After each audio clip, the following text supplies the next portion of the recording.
こんにちは、サックスプレイヤーの熊谷俊です。毎週1本珍しいヴィンテージサックスを紹介していく、ヴィンテージサックスコレクションズということで、今週もですねまた珍しいヴィンテージサックス紹介していきたいなと思います。では行ってみましょう。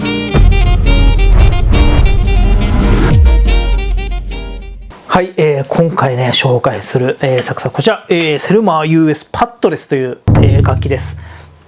もうね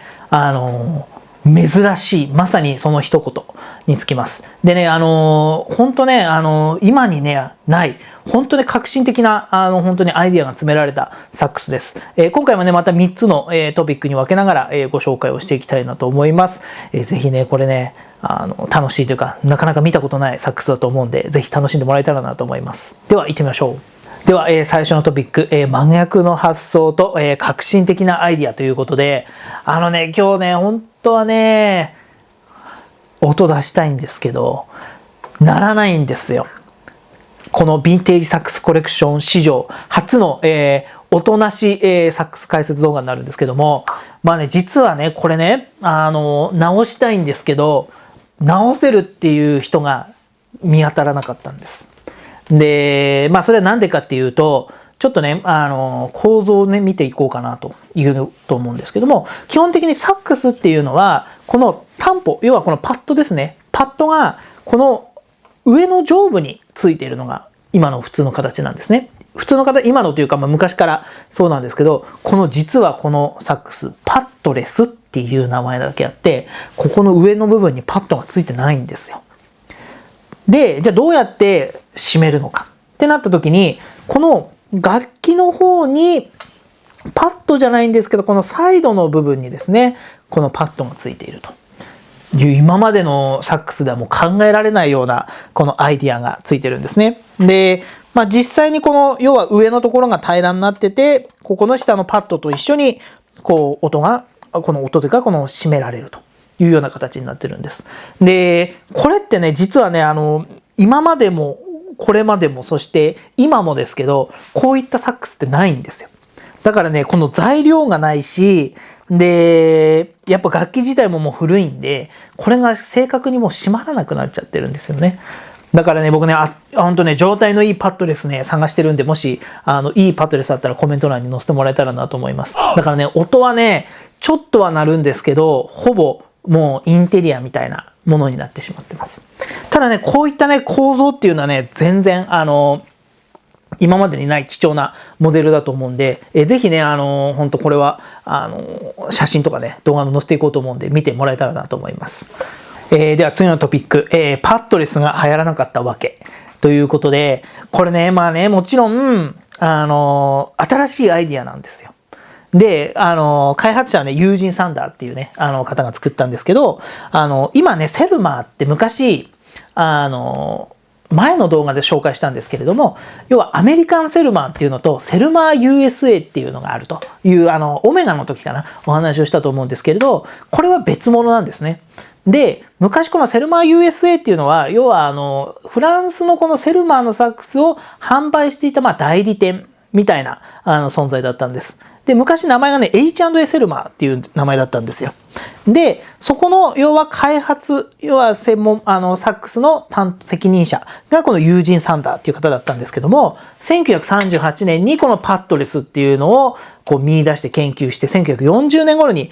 特許を取得したというふうに言われています。で、実際ね、やっぱね、こういうモデルってなかったんで、実用のね、モデルもね、開発されて、いよいよ発売していこうと思った矢先に、第二次世界大戦がスタートしてしまったと。そういうところから研究が一時中断となってしまったんですね。まあそういった中で、今度は、この戦時下というか戦争中の間に楽器をね、新しく作るのがこう、中止の命令が下されたり、まあそういったところもあり、戦後復活することができなかったモデルとも言われています。ただね、このセルマーっていう、このセルマー USA っていうメーカーは基本的にはあまりこう、目立ったモデルって今までなかったんですけど、この、なんでしょうね、今までにないこのアドルフサックスっていう楽器ができた以来の僕はすごい革新的なアイディアというかものだなと思うんです。で、昔はこれ作られた時のこの宣伝文句としては、音量が2倍上がって、そして 120% の機密性が保てるというのが売りだったんですね。ただ、これは残念なことに、このパッドの部分とかね、すんごいね、研究して、作られた楽器なんですけれども、なかなかそれが普及することはなかったというね、ある意味ね、なんかこう、面白いアイディアが埋もれちゃったなっていう、本当サックスですね。なんで、これが本当にでも実際になるんだったら多分すごいいい音がするというか、また違う音色を感じられるんだろうなと。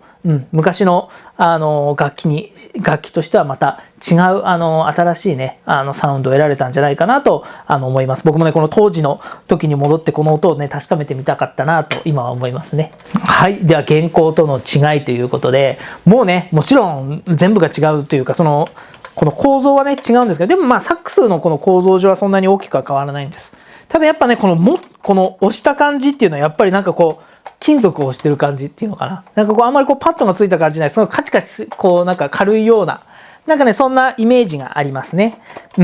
ただね、やっぱね、音もね、鳴るところでしかチェックしたことないんですけど、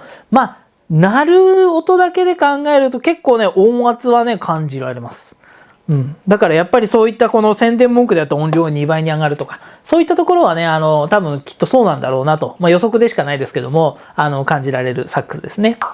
で、やっぱね、現行との違いはね、考えるとやっぱ全然違います。で、このシガーカッターみたいなね、ちょっとこういう、真似したような形があったりとか、そういった、ちょっとした、工夫とかっていうのはあるんですけれども、やっぱ現行と比べるとっていうと、まだまだというか、ちょっと、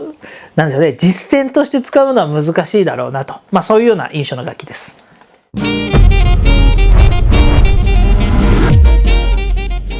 はい、いかがでしたでしょうか。今回はね、曲がなく音色をね、出せないのがすごく残念なところではあるんですけれども、こういった構造的なところをですね、中心に、今日はね、お届けしてみました。ぜひこの動画が良ければグッドボタン、そして、チャンネル登録よろしくお願いします。そしてね、やっぱね、皆さんに一つお願いなのは、もしいいパッドレス、世界的に見てももしなんかいいのあれば、ぜひね、教えてもらえたら僕嬉しいなと思います。はい、ということでね、ぜひこちらはちょっとね、レンタルはやっていないんですけれども、ヴィンテージサックスコレクションズの方で写真等は掲載しております。ぜひこの珍しいサックスですね、動画とそして映像から画像からもね楽しんでいただけたらと思います。はい、ということで最後までご視聴いただきましてありがとうございました。サックスプレイヤーの熊谷俊でした。